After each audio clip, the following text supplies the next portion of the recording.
Hey everyone, welcome to This Explainer. Today I'm throwing on my senior construction consultant hard hat, and we're tackling something that is literally the load-bearing spine of every single structure you're ever going to build: reinforced concrete columns. Seriously, whether you're pouring a massive high-rise or just a 4-story commercial complex, your entire project's structural integrity completely rests on getting these columns exactly right. So today we're going to systematically break down the absolute top critical mistakes that site engineers make during column casting, and more importantly, exactly how you can fix them. I want you to ask yourself, what really happens when the spine of your building fails? Look, we're not just talking about some minor aesthetic cracks or a little bit of rework. No way. We're talking about catastrophic structural collapse, crushing financial blowbacks, and honestly, some severe legal liabilities. When a column is cast improperly, the building's ability to distribute load is permanently compromised. Boom, every single floor above it is instantly at risk. Now, what's really interesting about this slide is the visceral reality of what poor site execution actually looks like. I mean, this isn't some textbook theory. This is severe honeycombing right at the base of a structural column. In one well-documented case of a commercial parking complex in Pune, defects exactly like what you're seeing right here, combined with severe leakage and exposed reinforcement, resulted in a multi-year legal court stay. It completely halted the whole project. Trust me, mistakes on site have very real, incredibly expensive, real-world consequences.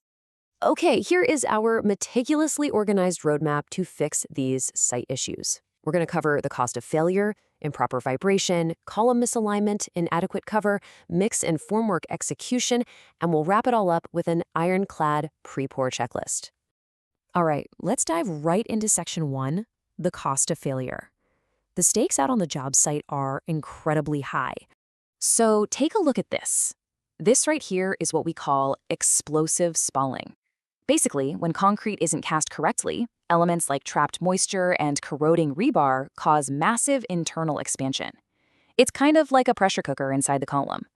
This leads to the concrete literally flaking and breaking off. In severe cases like the one pictured here, you get an instantaneous loss of the column's cross-section. The structural implication? Terrifying. It rapidly reduces the load-bearing capacity of the element, which can trigger a massive domino effect leading to total building collapse. Moving on to section 2, let's talk about our first core technical mistake: improper vibration. Improper vibration is, simply put, failing to consolidate the freshly poured concrete correctly. When a site engineer rushes the step, and we see it happen all the time, you're either leaving air trapped inside the mix, or you're forcing the materials to completely separate. And honestly, both of those outcomes are structurally fatal. The engineering logic here is kind of a delicate balancing act. As our sources point out, if you undervibrate, you're leaving air bubbles trapped inside, which creates those massive hollow cavities, those honeycombs we saw earlier. But on the flip side, if an untrained worker just leaves the vibrator in one spot for way too long, overvibration causes segregation. The heavier coarse aggregates just sink right to the bottom, and the water and fine cement paste rise up to the top. This creates a fatally weak, sandy layer that absolutely cannot bear compressive weight. Okay, here is your actionable site management fix. First, select the correct internal vibrator for your specific column depth. Second, you absolutely must train your crew to use the vertical immersion method. Never ever drag it horizontally. Third, strictly enforce a 5 to 15 second dwell time per insertion point.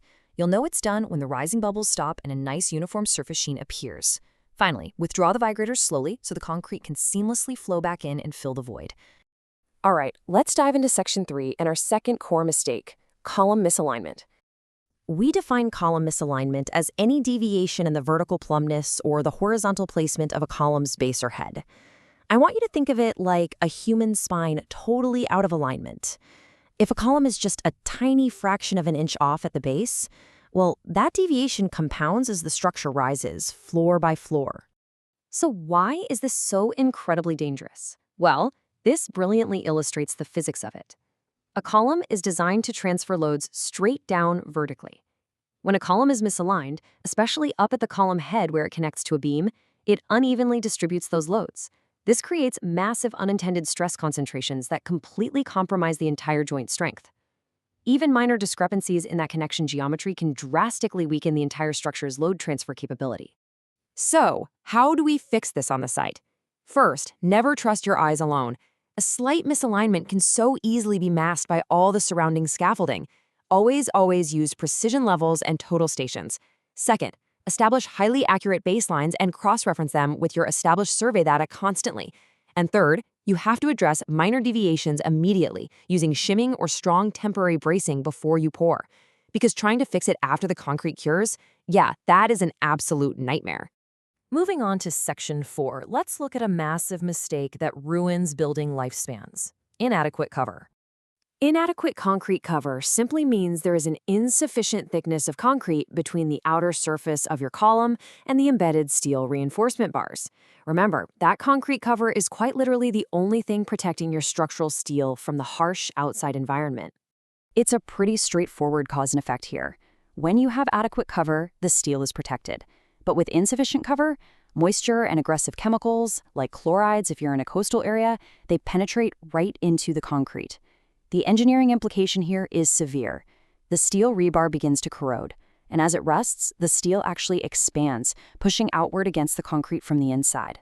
This inevitably cracks and spalls the surrounding concrete, completely destroying your column's structural integrity.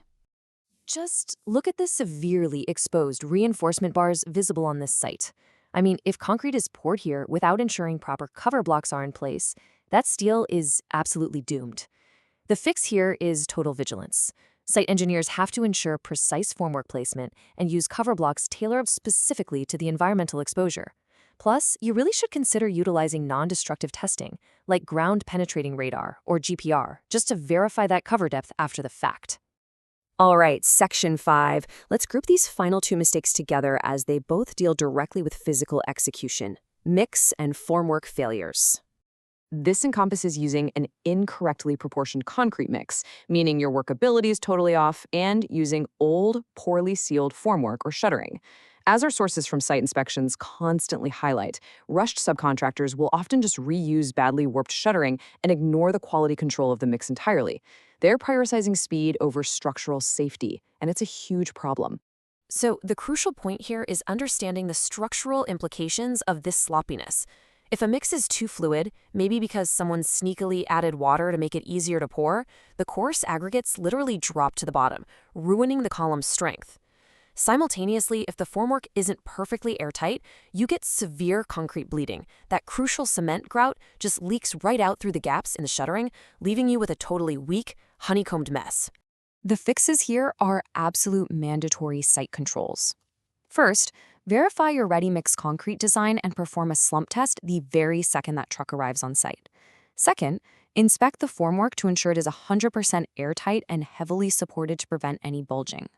And third, and I can't believe we actually still see this in site footage, never ever allow your workers to grab and shake the protruding column steel to force the concrete to settle. No way. That completely ruins the bond between the rebar and the concrete. Just use a vibrator. Okay, finally, Section 6, the pre-pour verification checklist. Let's get highly practical here. Think of this as your ironclad, professional pre-pour verification checklist. Do not authorize a pour until you have physically signed off on every single one of these items. You ready? Verify the column base alignment and dimensions with actual survey tools. Confirm adequate concrete cover blocks are securely in place. Check that your internal vibrators are actually working, and make sure you have a backup on site. Inspect the formwork for perfectly airtight seals. And finally, validate the mix workability with a proper slump test. So I'm going to leave you with this question to ponder. Will your next pour actually pass this verification checklist, or are you just leaving the absolute spine of your building up to chance? Structural integrity is never an accident, guys. It is the result of relentless precision. If you want to continue mastering the mechanics of construction and engineering, make sure to hit that subscribe button for the Info Engineer so you don't miss our next technical deep dive. Until next time, keep building it right.